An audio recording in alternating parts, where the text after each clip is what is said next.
ಕಾಳಿಂಗ, ಈ ಊರ ಬಡ ಬಿಕಾರಿ ರಾಮನ ಹೆಂಡತಿ ಸೀತನನ್ನು ನೀನು ಹೋಗಿ ಹೆತ್ತಾಕಿಕೊಂಡು ಬಾ. ಅಪ್ಪಣೆಗನೇ, ನೀವು ಹೇಳಿದಂಗೆ ಆಗಲಿ.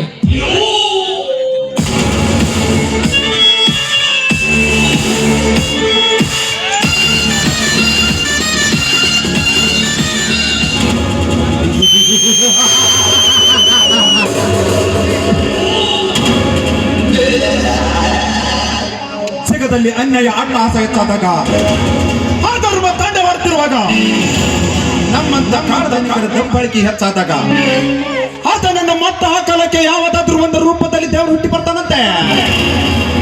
ಆದರೆ ಇದು ಕಲಿಯುಗ, ಕಲಿಯುಗ, ಕಲಿಯುಗ, ತಲೆ ಹೊಡೆಯುವ ಅಂದ ಮೇಲೆ ದೇವರು ಹುಟ್ಟದಂದ್ರೇನು? ನಮ್ಮಂತ ಕಾಳಧನಿಕರ ಮಟ್ಟ ಹಾಕದಂದ್ರೆ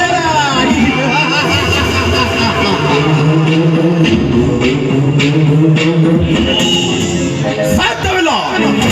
5 ವರ್ಷಕ್ಕೊಮ್ಮೆ ಚುನಾವಣೆ ಬಂದ್ರೆ ಸಾಕು, ನಿಮ್ಮ ಮನೆ ಮುಂದೆ ನಿಂತು ಭವತಿ ಭಿಕ್ಷಾ ದೇವಂತ ಭಿಕ್ಷೆ ಬಿಡ್ತೇವೆ.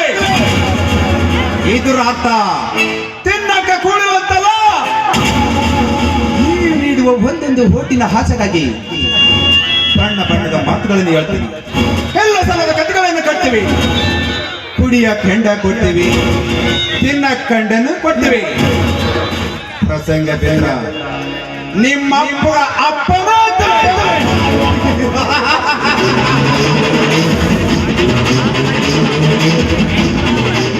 ಹೆಂಗರ ಮಾಡಿ ಒಟ್ಟಿಗೆ ಕತ್ತೀವಿ. ಆಮ್ಯಾಗ ಒಂದಲ್ಲ ಎರಡಲ್ಲ 5 ವರ್ಷ ಕುಂಸ್ಕೊಳ್ಳಕ್ಕ ಬೇಕ. ಇದು ನಮ್ಮಂತ ರಾಜಕೀಯ ಕಿರಾತಕರ ಹಾಕುವ ಲೆಕ್ಕಾಚಾರ. ನಿಮಗೆ ಅರ್ಥ ಆಗಲ್ಲ, ಅರ್ಥ ಆದ್ರೂ ಪಕ್ಕದವನಿಗೆ ಇರೋದು ಹೇಳಲ್ಲ. ಯಾಕೆಂದ್ರೆ ನಮ್ಮ ಸಬರಿ ನಮ್ಗೆ ಹೆಚ್ಚಾಗೈತಿ, ಇನ್ನು ಊರ್ದಂದ್ರಪ್ಪ ಅಂತಾರ. ನೀವು ಬದಲಾಗಲ್ಲ, ಗ್ರಾಮದವರ ಬಿಡಂಗಿಲ್ಲ, ಬಿಡುವುದಕ್ಕೆ ಚಾನ್ಸು ಇಲ್ಲ.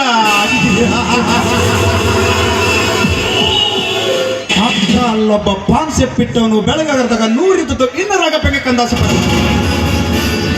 ಭೂಮಿ ಮೇಲೆ ಒಂದು ಬೀಜ ಬಿದ್ದರೆ ರೈತ ಧನವಾಸ ಮಾಡ್ತಾನೆ. ನಾನು ಆಸೆ ಪಡತ್ತಪ್ಪ, that is my own business. ಬಂಡವಾಳ ಹಾಕಿದ್ದೀನಿ, ಬಂಡವಾಳ ತಗೋಬೇಕಂತ ಅಷ್ಟೇ.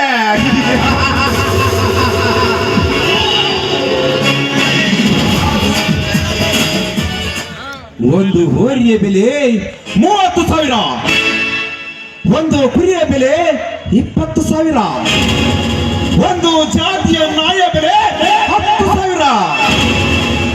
ನಿನ್ನ ಒಂದು ಹೋಟಿನ ಬೆಲೆ ಕೇವಲ 1,000 ರೂಪಾಯಿ. ಅಂದ್ರೆ ಇದು 5 ವರ್ಷ ರಾಜಕೀಯ. 5 ವರ್ಷಕ್ಕೆ ದಿನ ಲೆಕ್ಕಾಚಾರ ಮಾಡಿದರೆ 1825 ದಿವಸ ಮಾತ್ರ.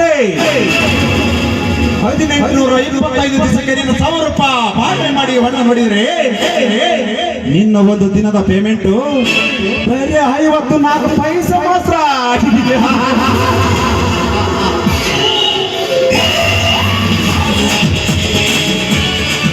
ಇವತ್ತು ಈ ಜಗತ್ತಿನಲ್ಲಿ ಒಬ್ಬ ಭಿಕ್ಷುಕ ಏನಿಲ್ಲಂದ್ರೂ 200 ಸಂಪಾದನೆ ಮಾಡ್ತಾನೆ. ಏ ತಮ್ಮ, ಆ ಭಿಕ್ಷುಕರಿಗಿರೋ ಬೆಲೆ ನಿನಗಿಲ್ಲಲ್ಲೋ ತಮ್ಮ. ಅದಕ್ಕೆ ಡಾಕ್ಟರ್ ಬಿ ಅಂಬೇಡ್ಕರ್ ಸಾಹೇಬರು ಹೇಳಿದ್ದಾರೆ, ಇನ್ನ ಒಂದು ಮತ ನಿನ್ನ ಮನೆ ಮಗು ಇದ್ದಾಗೆ ಅಂತ. ಅದನ್ನ ಯಾರಿಗೆ ಮಾರಿಕೊಳ್ಳಬೇಡ ಅಂತ ಹೇಳಿದ್ದಾರೆ. ಅದಕ್ಕಂದ್ರೆ ನೀವು ಯಾವತ್ತಿದ್ರು ಅಲ್ಲೇ ಇರಬೇಕು, ನಾವಿಲ್ಲೇ ಇರಬೇಕು.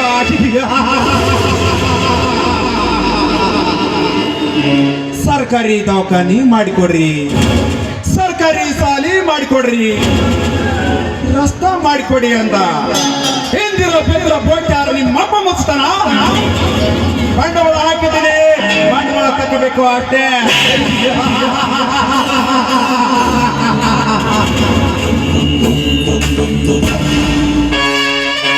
ನಾನು ಮಾತಾಡೋ ಮಾತು ಬಿರ್ಸ್ ಅನ್ಸ್ಬೋದು, ಆದ್ರೆ ಅದು ಯಾವತ್ತಾದ್ರೂ ಕಾರ್ಯನ ಇರ್ತತಿ. ಈ ರೊಕ್ಕ ಬೇಕ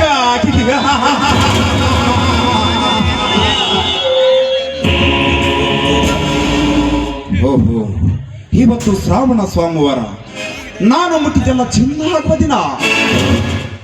ಈ ನನ್ನ ಹುಟ್ಟುಹಬ್ಬ ದಿನದಂದು ಯಾವುದಾದ್ರೂ ಒಂದು ಬಣ್ಣದ ಹೆಣ್ಣನ್ನು ಅಪ್ಪಿಕೊಂಡು ಮುದ್ದು ಇಟ್ಟಾಗಲೇ ನನ್ನ ಹುಟ್ಟುಹಬ್ಬಕ್ಕೆ ಒಂದು ಕಳೆ ಬರುವುದ.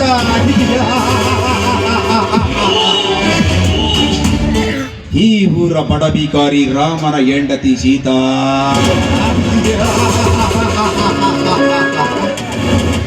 ರೂಪದಲ್ಲಿ ತಿದ್ದಿ ತಿಡಿಟ್ಟ ಕರ್ಪೂರದ ಗೊಂಬೆ.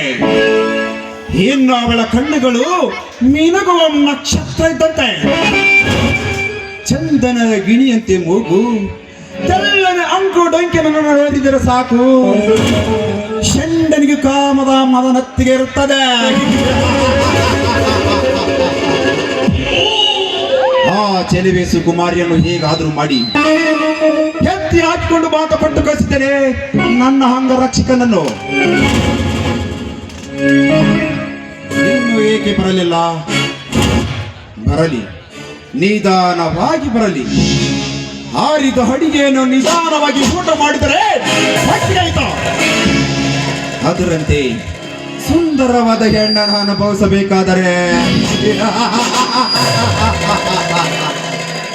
ಅವಸರ ಪಡಬಾರದು. ಮಗ, ಹೇ ಮಗ, ಪಾರ್ಟಿಗೆ ಎಲ್ಲ ಸಿದ್ಧತೆ ಮಾಡಿರುತ್ತಾನೆ.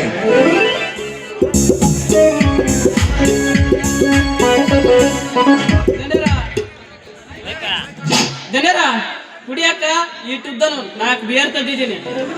ಸೀದಾಕ ಇಟ್ಟಿಟ 4 ಕಿಂಗ್ ಪ್ಯಾಕ್ ಸಿಗರೇಟ್ ತಂದಿನ್ರಿ. ನಿಮಗೆ ಚೀಪಾಕ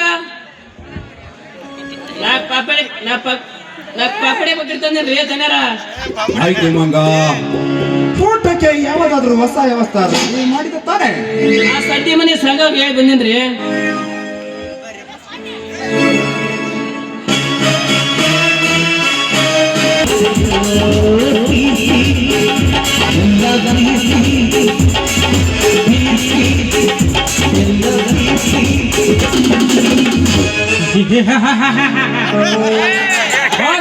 ನೀವು ಬಯಸಿದ ಪಾರಿವಾಳನ್ನು ಆರಿಸಿಕೊಂಡು ತಂದಿದ್ದೇನೆ. ಸೀತಾ,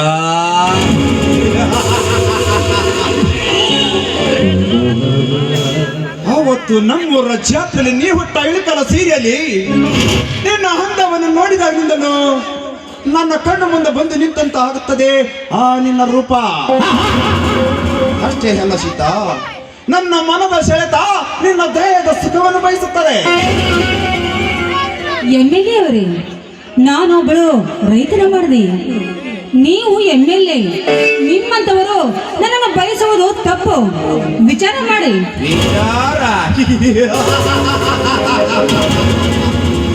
ವಿಚಾರ ಆಚಾರ ಮಾಡೋ ಮೂಡು ನನಗಿಲ್ಲ. ಇವತ್ತು ನಾನು ಈ ಧರೆಗೆ ಬಂದಿರುವ ಸಂಭ್ರಮದ ದಿವಸ. ಈ ದಿನದಂದು ನಿನ್ನಂತ ಸುಂದರವಾದ ಹೆಣ್ಣಿನ ಒಂದಿಗೆ ಕಾಮದ ಸಪ್ತಸುರ ನಡೆಸಲೇಬೇಕು. ಎಮ್ಮೆಲ್ಲೆ ಅವರೇ, ಆದ್ರೆ ನೀವು ನನ್ನನ್ನು ಬಯಸುವುದಕ್ಕಿಂತ ಮುಂಚಿತವಾಗಿ ಬೇರೆ ವಿಚಾರ ಮಾಡಬೇಕಿತ್ತು. ನೀವು ನನ್ನನ್ನು ಬಯಸುವುದಕ್ಕಿಂತ ನೀವು ಮನೆಯಲ್ಲಿರುವ ನಿಮ್ಮ ಅಕ್ಕ ತಂಗಿಯರನ್ನು ಬಯಸಿದ್ರೆ ಚೆನ್ನಾಗಿರ್ತೀರ. ನಾನೊಬ್ಬ ಎಮ್ಮೆಲೆ ಅನ್ನೋದನ್ನು ಮರೆತು ನನಗೆ ಬುದ್ಧಿಪಾಠ ಹೇಳಲು ಬಂದಿವಿ. ಆ ಸುಳೆ ಕಿತ್ತಲಿ ಹಣ್ಣಿನ ನಂತರ ಈ ನಿನ್ನ ದುಂಡಾದ ತೇದ ತುಂಬೆಲ್ಲ ಕೊಟ್ಟು ನನ್ನ ಕಾಮದ ಜ್ವರವನ್ನು ತಣ್ಣಗ ಮಾಡಿಕೊಳ್ಳೋದೇ ನನ್ನ ಉದ್ದೇಶ. ನೀನೇನಾದರೂ ನನ್ನ ಗರ್ಭತನಕ್ಕೆ ಮಸಿ ಬಯಲು ಪ್ರಯತ್ನ ಪಟ್ಟದ್ದೇ ನಿಜವಾದ್ರೆ ನಾನು ಹೆಣ್ಣು ಎಂಬುದನ್ನು ಮರೆತು ದುರ್ಗಿಯಾಗಿ ಗಂಡಸರ ನರವನ್ನು ಕಿತ್ತರಿಸಲೇಬೇಕಾಗಿದೆ. ಎಚ್ಚರ. ರೆಡ್ಡಿಯವರು ಈ ಸಮಾಜದಲ್ಲಿ ಉತ್ತರ ಇರುವರು ಎಚ್ಚರ ಇರುತ್ತಾರೆ ಎಂದು ಯೋಚನೆ ಮಾಡಿದ್ದಾರೆ. ನೀನು ಅದನ್ನ ಕೇಳಿದ್ಯಾ? ಇಲ್ಲ, ಓದಿದ್ಯಾ? ನಿನ್ನಂತ ಹೆಣ್ಣಿನ ಪೌರುಷದ ಮಾತುಗಳಿಗೆ ಹೆದರಿದರೆ ನನ್ನ ಮೀಸಿಗೆ ಅವಮಾನ. ಇವತ್ತು ನಾನು ಬಯಸಿದ್ದು ಉಣ್ಣಲೇಬೇಕು. ನೋಡಿ ಎಮ್ಮೆಲ್ಲೆ ಅವರೇ, ದುಡುಕಬೇಡಿ. ದುಡುಕಿ ನಿಮ್ಮ ಸ್ಥಾನಕ್ಕೆ ಅಪಗೌರವವನ್ನು ತಂದುಕೊಳ್ಳಬೇಡಿ. ನೋಡಿ, ನಾನು ತಾಳಿ ಕಟ್ಟಿದವನೇ, ಪರಮಾತ್ಮ ಎಂದು ನಂಬಿದವಳು ನಾನು. ತಾಳಿ ಕಟ್ಟಿದವನ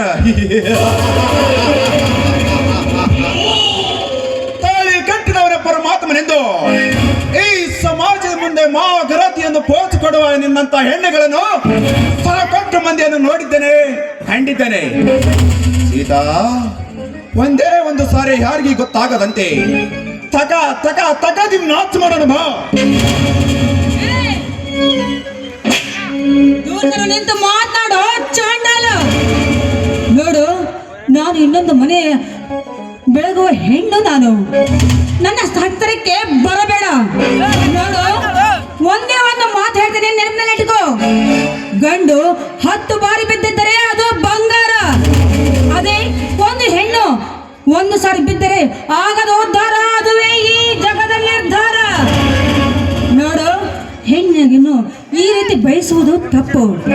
ನೋಡು, ಒಂದೇ ಒಂದು ಸಾರಿ ನೀರಿನ ಹತ್ರ ಬಂದಿದ್ದ ನಿಜವಾದ್ರೆ ಕಾಲಿರುವ ಚಪ್ಪಲಿ ಕೈಗೆ ಬರಬೇಕಾದಿತ್ತು. ಎಚ್ಚರಿಕೆ ಮಾತು ಅಣ್ಣ. ಈ ಸಮಾಜದ ಮುಂದೆ ಪಕ್ಕದ ಮನೆ ಗಂಡಸರನ್ನು ಗಂಡನ ಎದುರಿಗೆ ಅಣ್ಣನೆಂದು ಕರೆದು ಅಣ್ಣನೊಂದಿಗೆ ಸಂಧಿಯಲ್ಲಿ ಸೀರಿ ಸರಿಸುವ ನಿನ್ನಂತ ಗರತಿಯರನ್ನು ಮತ್ತೆ ಈ ಸಮಾಜದಲ್ಲಿ ಮಾಗರತಿ ಎಂದು ಪೋಚಿಕೊಳ್ಳೋರು. ಸೀತಾ, ಗಂಡನಿಗೆ ಕಟುಕಟ್ಟು ವಿಣಿಸಿ, ಮೆಂಡನಿಗೆ ಹಾಳು ಸಕ್ಕರೆ ಉಣಿಸಿ, ಕದ್ದು ಸುಖ ನೀಡುವ ಗರತಿಯರಷ್ಟಲ್ಲ ಹೇ ನಿನ್ನ ಹಾಳು ಸಮಾಜದಲ್ಲಿ. ತರಕಾರಿ ತರತ್ತಿನೆಂದು ಮಾರ್ಕೆಟ್ಗೆ ಹೋಗಿ ಲಾಡ್ಜಿನಲ್ಲಿ ಬಿದ್ದು ಹೊರಳಾಡಿ ಬರುವ ಬಂಡ ಹೆಣ್ಣುಗಷ್ಟ ಈ ನಿನ್ನ ಸಮಾಜದಲ್ಲಿ. ಹೇ ಸೀತಾ, ನಿನ್ನಂತ ಸೋಗಿನ ಸೂಳ್ಯರ ಕ್ರೈಮ್ ನ್ಯೂಸ್ ಬರೆಯತ್ತೆ ಹೋದರೆ ಬರೆಯಲು ಆಳುಗಳೇ ಸಾಲ್ತಾ ಇಲ್ಲ. ಸುಮ್ಮನೆ ನನ್ನ ದೇಹಕ್ಕೆ ನಿನ್ನ ದೇಹವನ್ನು ಸ್ಪರ್ಶ ಮಾಡಿ ಏನಾಗದಂತ ಹೋಗು ಬಾ ಸೀತಾ, ಹೋಗು ಬಾ. ಇಲ್ಲೋ ಚಾಂಡಾಲ, ನೀನು ಒಬ್ಬ ಗಂಡಸೇನು? ಮನೆಯಲ್ಲಿ ಗಂಡಸು ಇಲ್ಲದಾಗ ರೌಡಿಗಳನ್ನು ಕಳಿಸಿ ನನ್ನ ಹೊತ್ತುಕೊಂಡು ಬಂದು ಹೆಣ್ಣಿನ ಮುಂದೆ ನನ್ನ ಶೂರತನ ತೋರಿಸ್ತಾ ಇದೆಯಲ್ಲ. ಈ ನಿನ್ನ ಶೂರತನಕ್ಕೆ ನನ್ನ ಚಪ್ಪಲಿನ ಹೊಡಿಬೇಕಾಗಿತ್ತು. ಎಚ್ಚರವೇನು?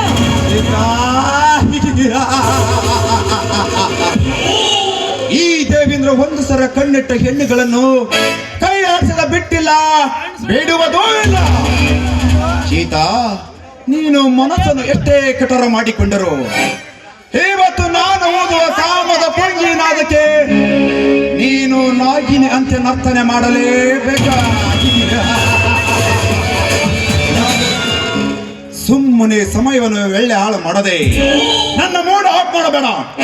ಮುಂದೆ ನಿನಗೆ ತ್ರಾಸು.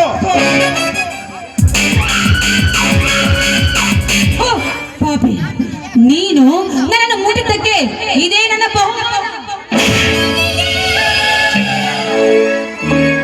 ಸೀತಾ,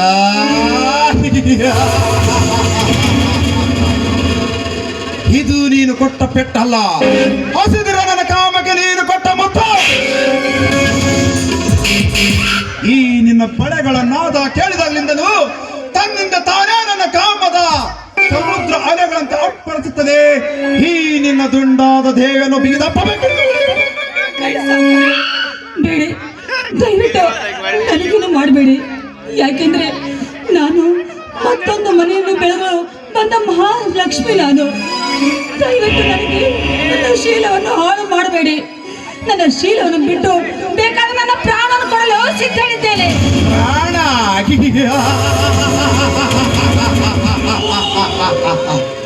ನಿನ್ನ ಪ್ರಾಣ ಹೋದ ಮೇಲೆ ನಾನು ಮುಂದೆ ಮಾಡೋದಾದ್ರೇನು? ನನಗೆ ಬೇಕಾಗಿದ್ದು ಏನಿನ ಯೌವನ.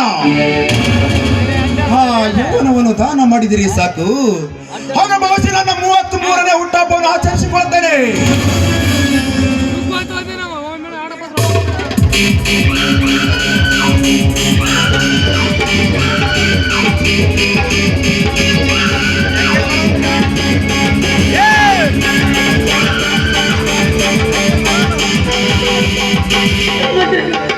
ದಯವಿಟ್ಟು ನನಗೇನು ಮಾಡಬೇಡಿ, ನನ್ನನ್ನು ಬಿಟ್ಟು ಬೇಡಿ. ಒಂದು ವೇಳೆ ನೀನೇನಾದ್ರೂ ನನ್ನ ಶೀಲವನ್ನು ಹಾಳು ಮಾಡ್ತೀನಿ ನಿಜವಾದ್ರೆ ನಿನ್ನನ್ನು ಸುಮ್ಮನೆ ಬಿಡೋದಿಲ್ಲ. ನೀನು ಗಂಡಸೇನೋ ಚಾಂಡಾಲ. ಸೀತಾ, ನೀನು ಕಣ್ಣೀರಿಂದ ರುದ್ರಾಭಿಷೇಕ ಮಾಡಿದರು ಆ ದೇವರಿಗೆ ಕಣ್ಣು ಕಂಡರೆ ತಾನೆ. ಸೀತಾ, ಈ ಸಮಾಜದಲ್ಲಿ ಮುಚ್ಚಿ ಮಾಡಿದ್ದು ಆದರವೇ ಅಲ್ಲ. ಸುಮ್ಮನೆ ಮುತ್ತಿನಂತೆ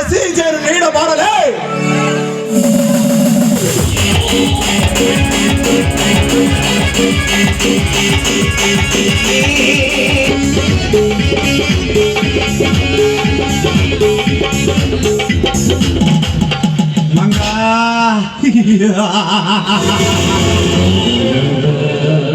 ಏನು ಸಖತ್ತಾಗಿತ್ತಲಿ ಬಣ್ಣದ ಬೋರಂಗಿಯ ಮೈ ಮಾಟ. ಯಪ್ಪ ಜನರ ಇಷ್ಟು ದಿವಸ ನಿಮ್ ತೋಳಿನ ತಕ್ಕ ಎಂತೆಂತ ಪಾರಿವಾಳ ಬಿದ್ದಾವ್ರಿ. ಮಂಗ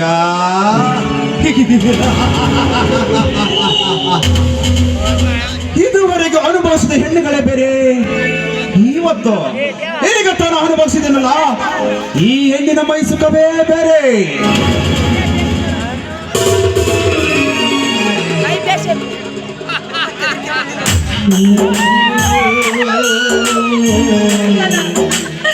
ಕೊನೆಗೂ ಈ ರೈತನ ಮಡ್ದೆ ಶೀಲವನ್ನು ಹಾಳು ಮಾಡಿಬಿಟ್ಟಿಯಲ್ಲ ನಿನ್ನನ್ನು ಆ ದೇವರು ಕೂಡ ಕ್ಷಮಿಸೋದಿಲ್ಲ. ದೇವರ ಈ ಮೂರು ಲೋಕದ ಗಂಡನ ಗಂಡ ಅನಿಸಿಕೊಂಡಿರುವ ಈ ದೇವೇಂದ್ರ ಮುಂದೆ ಅದು ಯಾವ ದೇವರಿದ್ದಾನೆ?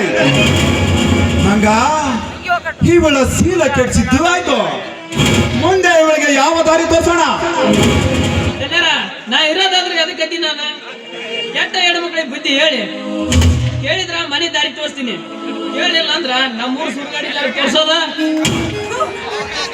ನೀನು ನನ್ನ ತಂದೆಯ ವಯಸ್ಸಿನ ಹಾಗೆ ಇರ್ತೀಯ, ನೋಡುವುದು ಮಾತ್ರ ನಿನ್ನ ಬುದ್ಧಿ ಕೋಟ ಬುದ್ಧಿ. ಈ ವಿಷಯ ಏನಾದ್ರೂ ನನ್ನ ಮೈಲಾರಿಗೆ ಗೊತ್ತಾಗಿದ್ದ ನಿಜವಾದ್ರೆ ನಿಮ್ಮಿಬ್ಬರ ಹೆಣ ಮಲಗಿಸಿ ಹೋಳಿಗೆ ಊಟ ಮಾಡಿಸುತ್ತಾನೆ.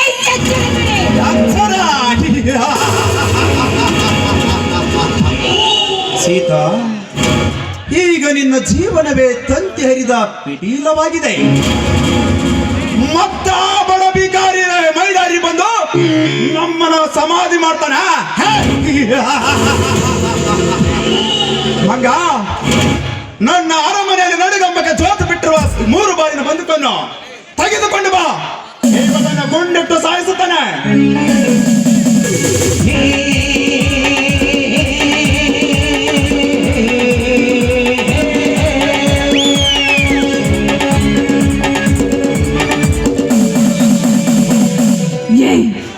ಇಲ್ಲಿಗೆ ನಿಮ್ಮ ಕತೆ ಮುಗಿಯಿತು ಅಂತ ತಿಳಿಯಬೇಡಿ.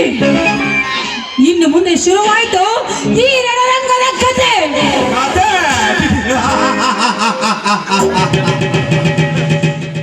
ಸುಡುಗಾಡ ಕಾಯುವ ಯಮನನ್ನು ಗೆದ್ದ ಈ ದೇವೇಂದ್ರನ ಮುಂದೆ ಹಂಚಿಕೆ ಬಾಣ ಹುಡ್ತೆ ಆಹಣೆ ಮುಗಿಯಿತು ನಿನ್ನ ಜೀವನದ ಕತೆ.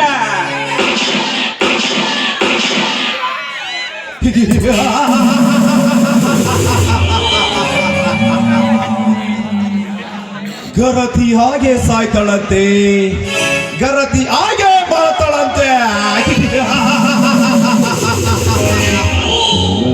ಅದು ಈ ದೇವೇಂದ್ರನ ಮುಂದೆ ಯಾವ ಹೆಣ್ಣನ್ನು ಗರತಿಯಾಗಿ ಬಾಳಲು ಸಾಧ್ಯವೇ ಇಲ್ಲ. ಯಪ್ಪ ಜನರ ಕಡಿಗುಗಳಿಗೆ ಸಾವಿನ ದಾರಿ ತೋರಿಸ್ಬಿಟ್ರಲ್ರಿ. ಮಂಗ,